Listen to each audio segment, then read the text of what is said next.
Bonjour, donc j'essaie de continuer l'historique de la sociologie de la communication.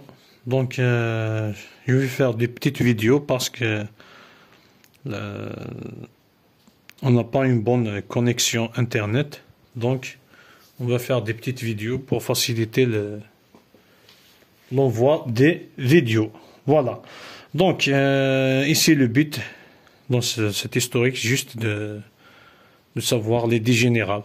Après, une bonne révision se fera dès qu'on reçoit le cours ou les cours de cette année. Donc ici, je me réfère à un ancien cours de l'année passée qui parle des mêmes titres qu'on a traités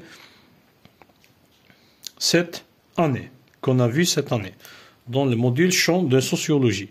Donc, je vais faire une petite lecture. Donc avant la petite lecture, on a trois périodes principales.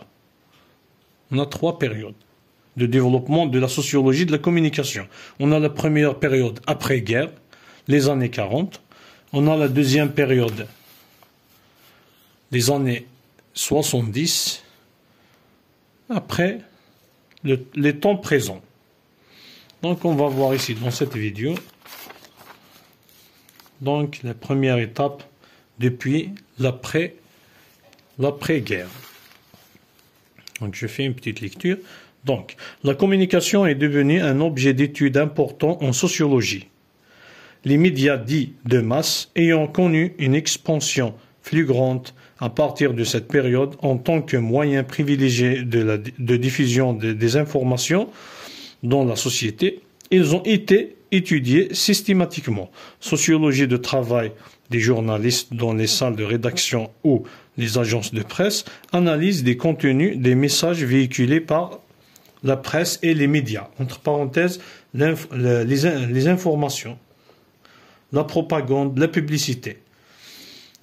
Étude des audiences et des publics, évaluation des effets des médias sur les individus et les groupes sociaux, à court et à long terme, analyse comparée des supports des médias, etc.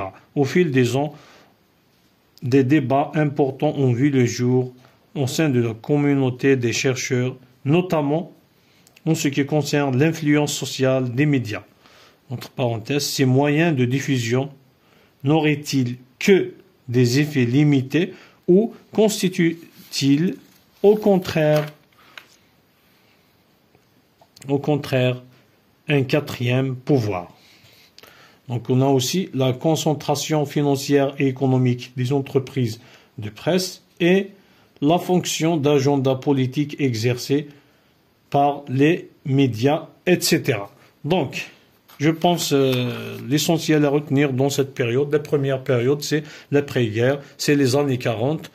Donc, on a, puisque les médias de masse ont existé, ont commencé vraiment leur développement, leur existence réelle. Donc, ils ont existé avant la guerre, mais l'existence, ils ont marqué leur existence après-guerre, des années 40. Donc, puisque ces médias ont existé après-guerre, ou ont marqué leur existence après la guerre mondiale, donc les années 40, donc la sociologie de la communication a existé aussi avec l'existence de ces médias de masse. Donc, la sociologie de la communication s'est intéressée à ces médias de masse. Pourquoi? Parce que ces médias de masse envoyaient des messages à des groupes d'individus. Il y avait une communication. Il y avait des interactions. Il y avait des effets.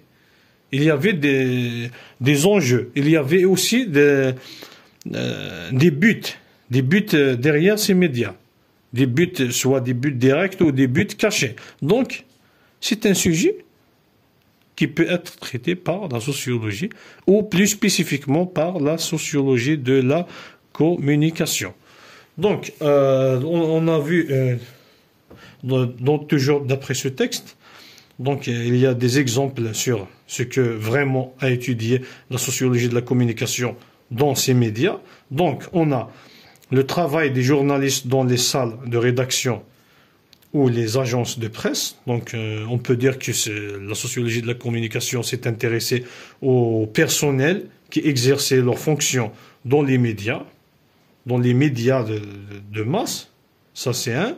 Deux, aussi, elle s'est intéressée à l'analyse des contenus des messages véhiculés par la presse ou par ces médias de masse, comme les informations, les propagandes et la publicité. Donc, il y avait une analyse du contenu de ces médias.